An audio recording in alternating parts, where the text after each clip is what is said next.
Salut tout le monde, aujourd'hui on se retrouve pour une vidéo pour montrer comment il est possible d'anticiper la saison prochaine, notamment en préparant une planche de culture à partir de zéro, avec une méthode assez rapide et qui ne demande pas trop d'efforts. Allez, c'est parti!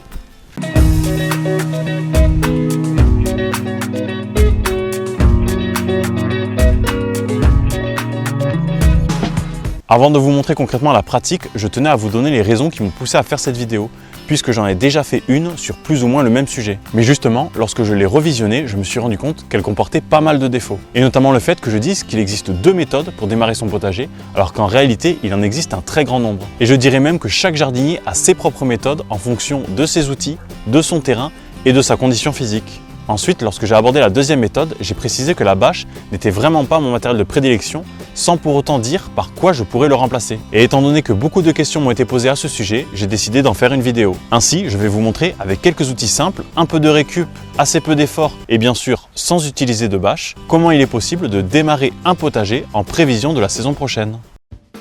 Donc la première chose à faire, c'est de dégager la zone où l'on souhaite créer notre planche de culture. Pour ma part, j'utilise une faux car comme j'ai pu le dire dans d'autres vidéos, je souhaite ne plus être dépendant des énergies fossiles dans mon potager et donc ne plus utiliser de machines qui en consomment.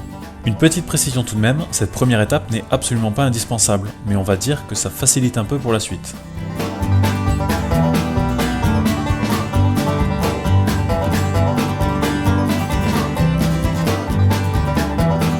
En suivant, on définit bien la zone que l'on souhaite cultiver. Ainsi, grâce à une ficelle et 4 tiges en fer, je délimite une planche de 5 mètres de long sur 1,10 m de large, car ça nous permet d'atteindre facilement le centre de la planche sans avoir à trop se pencher.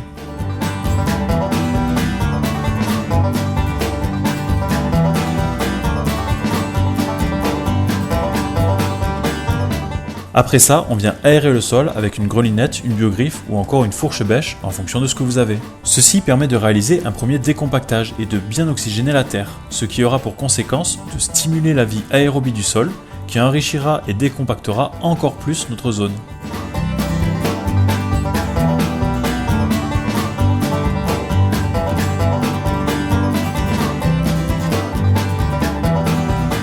Par la suite, on ramène toute l'herbe fauchée à l'intérieur car en se dégradant, elle va venir enrichir notre sol.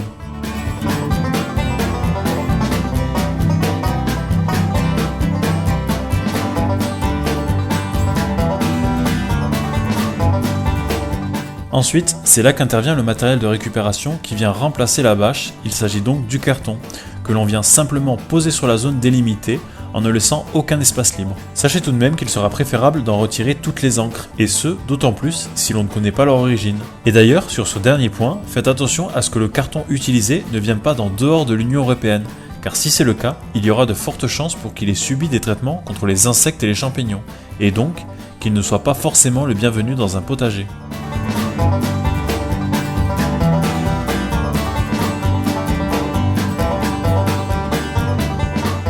Une fois le carton posé, on va venir mettre par-dessus une couche de substrat riche en nutriments.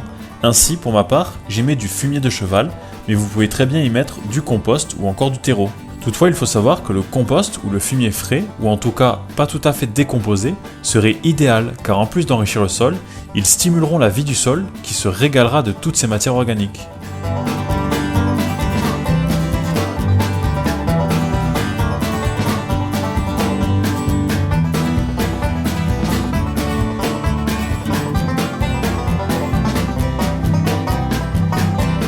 Pour terminer, on vient mettre par-dessus tout ça un paillage, et là encore, il y a différents choix qui s'offrent à vous.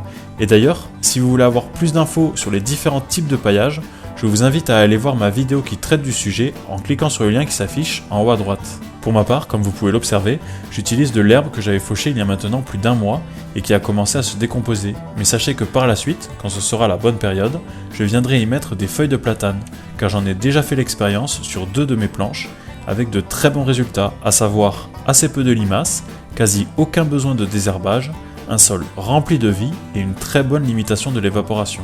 Toutefois, si vous choisissez vous aussi d'utiliser des feuilles, il faut faire attention à disposer des choses un peu plus lourdes par-dessus, telles que des branchages ou encore des tiges mortes de légumes du potager, afin qu'elles ne s'envolent pas au premier coup de vent.